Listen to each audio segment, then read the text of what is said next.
أعوذ بالله من الشيطان الرجيم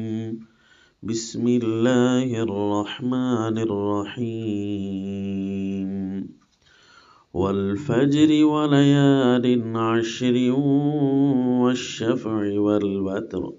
والليل إذا يسر هل في ذلك قسم لذي حجر وصلی اللہ علی النبی الکریم۔ سورۃ الفجر، اس سورت کا تعارف ہے المراصد الالہیہ، کہ اللہ تعالیٰ کی طرف سے بنائے گئے بندوں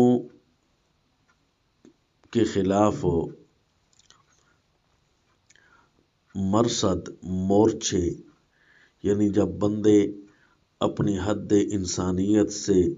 کراس کرتے ہیں تو انہیں یہ نہیں سوچنا چاہیے کہ ہمیں کچھ نہیں ہوگا، بلکہ اللہ رب العزت ان کی طاق میں ہے۔ جس طرح کہ مرصد ہوتا ہے، مورچہ ہوتا ہے، تو جو دشمن کے مورچے کے آگے سے گزرے تو سمجھو موت پکی ہے، کیونکہ اس کے نشانے سے گزر رہا ہے۔ تو اسی طرح جب بندہ ظلم و زیادتی کا شکار ہو جائے، ظالم اور جابر بن جائے،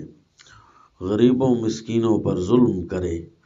اور حد انسانیت کو کراس کر جائے، اللہ تعالیٰ کے حدود کو پھلانگنا شروع کرے، تو یوں سمجھو کہ وہ مراصد الہیہ ان کے سامنے سے گزر رہا ہے۔ ہر لمحہ ان ربک لبالمرصاد، تیرا رب طاق میں ہے کہ جتنی بڑی سے بڑی قومیں ظالم جابر آئیں، کیا وہ ہمارے نشانے سے بچ گئے؟ کیا جب انہوں نے حد انسانیت کو کراس کیا، حدود اللہ کو پھلانگا،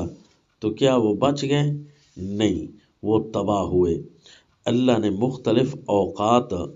اس صورت میں بیان کر کے بندوں کو سمجھایا کہ دیکھو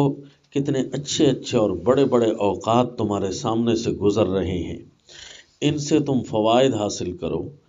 ان کی طرف تم اپنی عقل دوڑا کر ان سے عبرت حاصل کرو۔ حل فی ذلک قسم لذی حجر، اپنی عقل دوڑاؤ کہ کتنے بڑے بڑے اچھے اچھے اوقات تمہارے سامنے آئے ہیں، عبادت کرنے کے لحاظ سے اچھے اوقات، سوچنے سمجھنے، عبرت حاصل کرنے، نصیحت حاصل کرنے کے لحاظ سے اچھے اوقات تمہاری آنکھوں کے سامنے موجود ہیں۔ والفجر ولیال عشر والشفع والوتر واللیل اذا یسر، چار اوقات اللہ کریم نے ارشاد فرمائے، چار چیزیں ارشاد فرمائیں۔ یہ چار چیزیں کیا ہیں؟ مختلف امت کے محدثین مفسرین ان کی تصاویر پیش فرمائی ہیں، جبکہ بنیادی چیز جو ہے وہ ایک ہی ہے، پھر ان کی تصاویر بے شک مختلف ہو سکتی ہیں۔ بنیادی چیز کیا ہے کہ شواہد العذاب، کہ یہ چیزیں اللہ کے عذاب کے شواہد ہیں۔ بھئی وہ کیسے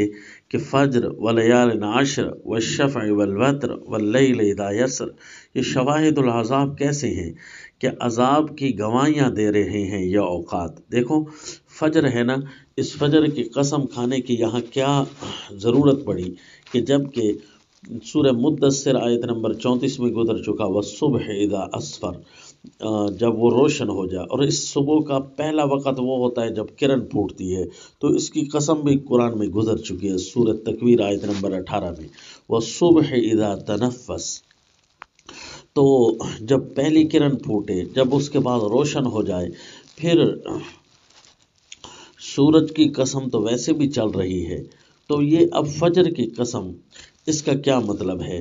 فجر سے یہاں دو چیزیں شواہد العذاب بن سکتی ہیں، ایک فجر کا لفظی معنی اور ایک فجر کا وقت۔ فجر کا وقت ہو تو صبح اس سے مراد ہوتی ہے، تو یہ صبح کے وقت بھی کئی قوموں پر عذاب آئے، اللہ کریم اس صبح کے وقت کو بھی شاہد العذاب کے طور پر پیش فرما رہے ہیں، کیونکہ ہر قسم کے ساتھ یہ لفظ لگے گا کہ حل فی ذلک قسم لذی حجر الم تر کیف فعل ربک بعاد، کہ بڑی عقل دوڑاؤ، عقل دوڑا کر تمہیں اس سے محسوس ہو جائے گا کہ اس قسم کا کیا مطلب ہے، پھر آگے تمہیں آسانی سے بتا رہے ہیں کہ الم ترا، کیا تم نے توجہ نہیں کیا ہے عقل دوڑانے والے کہ کیف فعل ربک بعاد، کہ اللہ نے عادیوں کے ساتھ کیا کیا۔ اب عقل دوڑانے والا جب فجر کے وقت کو دیکھتا ہے اور پھر قوموں کے عذابات کو دیکھتا ہے تو اس کو وقت سے بھی سمجھ آ جاتی ہے کہ وقت بھی بڑے عجیب ہوتے ہیں۔ ایک وقت ایسا آیا تھا جس طرح سورہ صافات آیت نمبر 177 میں ہے، فَإِذَا نَزَلَ بِسَاحَتِهِمْ فَسَاءَ صَبَاحُ الْمُنذَرِينَ، کہ جب ان کی صحن میں بھی عذاب نازل ہوا نا تو بڑی بری صبح وہ شمار ہوئی ان لوگوں کی جن کو پہلے ہم بڑا ڈراتے رہے، سمجھاتے رہے، لیکن ایک صبح آئی کہ ان پر تباہیاں ٹوٹ گئی۔ عجیب صبح تھی ان کے گھر، ان کے منازل میں۔ وَإِنَّ الْفُجَّارَ لَفِي جَحِيمٍ، اور فجر کا وقت جو ہے یہ چیرنے پر دلالت کرتا ہے، اور یعنی اسی طرح فاجر کو فاجر کہتے ہیں کہ وہ اللہ کے حدود کو چیر کر باہر نکلتا ہے۔ وَإِنَّ الْفُجَّارَ لَفِي جَحِيمٍ، صبح کا وقت بھی اس سے مراد ہو سکتا ہے اور فجر کا لفظی معنی بھی مراد ہو سکتا ہے، اور سورہ انفطار آیت نمبر 14 میں اسی طرح ہے۔ اور اسی طرح سورہ القمر آیت نمبر 38 میں وَلَقَدْ صَبَّحَهُمْ بُكْرَةً عذاب مستقر، کہ عذاب مستقر نے صبح کے وقت ان پر آ کر حملہ کیا۔ قوم لوط کے بارے میں سورہ ہود آیت نمبر 81 میں بھی ہے کہ اِنَّهُ مُصِيبُهَا مَا أَصَابَهُمْ إِنَّ مَوْعِدَهُمُ الصُّبْحُ أَلَيْسَ الصُّبْحُ بِقَرِيبٍ، اور اسی طرح سورہ العادیات آیت نمبر 3 میں فَالْمُغِيرَاتِ صُبْحًا، تو یہ صبح کے وقت بھی اللہ تعالیٰ کے عذاب کے شواہد دنیا پر گزر چکے ہیں، جبکہ فجر کا لفظی معنی ہو تو وہ بھی یہ ہے کہ وَفَجَّرْنَا الْأَرْضَ عُيُونًا فَالْتَقَى الْمَاءُ عَلَى أَمْرٍ قَدْ قُدِرَ، سورہ القمر آیت نمبر 12 میں ہے کہ ہم نے زمین کو چیرا، کئی چشمے ابلے قوم نوح پر جب تباہیاں ٹوٹی تو اس کا مطلب ہے فجر کا معنی، فجر کا لفظ، فجر کے اوقات ان کو دیکھ لو تو صاف پتہ چلتا ہے کہ ان ربک لبالمرصاد، تیرے رب گھات میں ہے، طاق میں ہے، وہ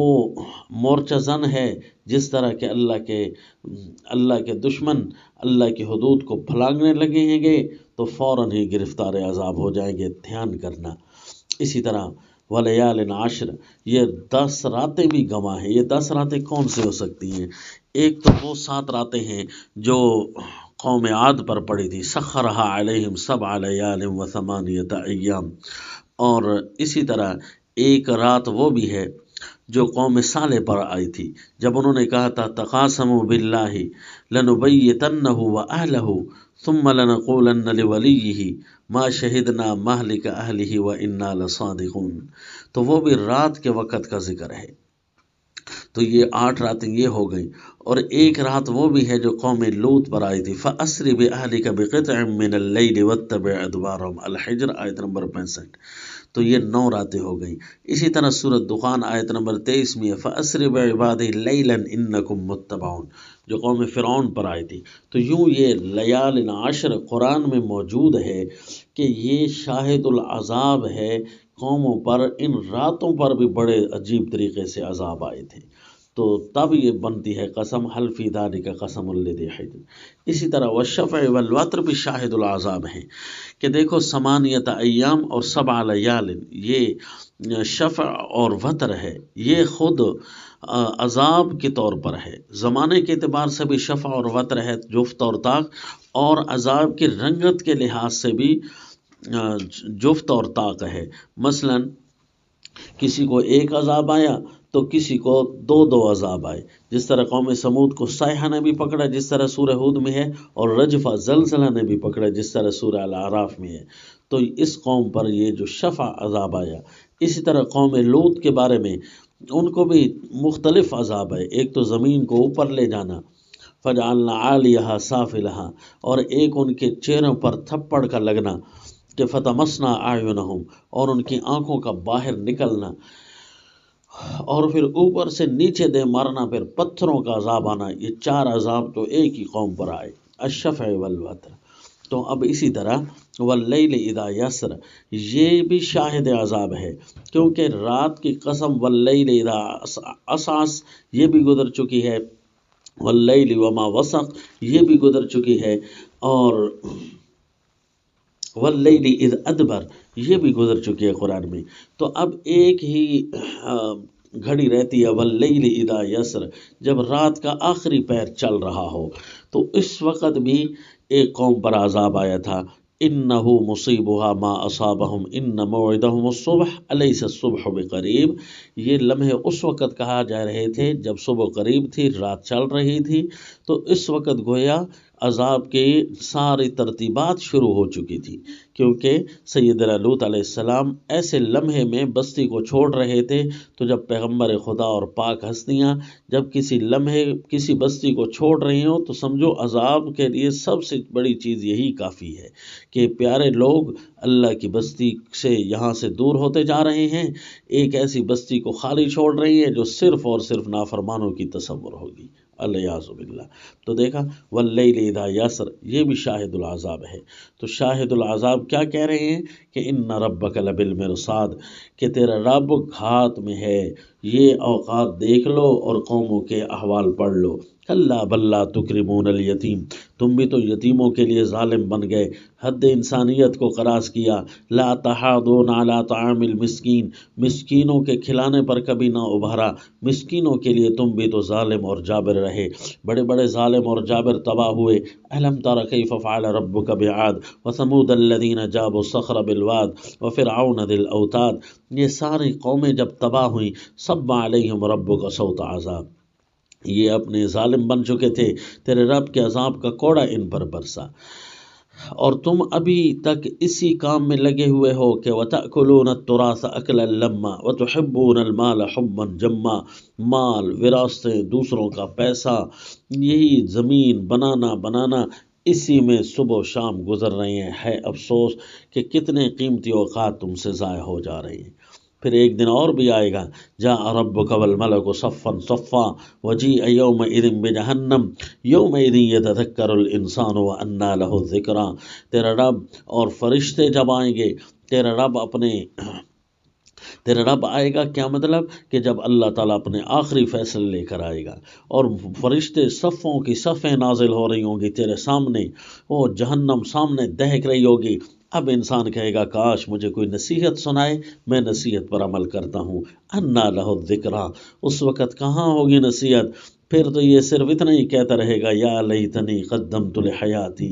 ہے کاش میں اپنی اس زندگی کے لیے کچھ آگے کر چکا ہوتا، ہے کاش میں زمین کے دھندوں میں نہ پھنستا، ہے کاش میں دنیا کے اوقات میں اپنے اوقات ضائع نہ کرتا۔ فرمایا جائے گا آج تیرا یہ کاش کہنا کسی کام کا نہیں، فَيَوْمَئِذٍ لَا يُعَذِّبُ عَذَابَهُ أَحَدٌ وَلَا يُوثِقُ وَثَاقَهُ أَحَدٌ، آج ایسا عذاب ملے گا کہ ایسا عذاب پہلے تو نے کبھی نہ دیکھا ہوگا نہ سنا ہوگا، اور ایسی پکڑ تیرے اوپر آئے گی کہ اس جیسی پکڑ نہ پہلے تھی نہ بعد میں آئے گی۔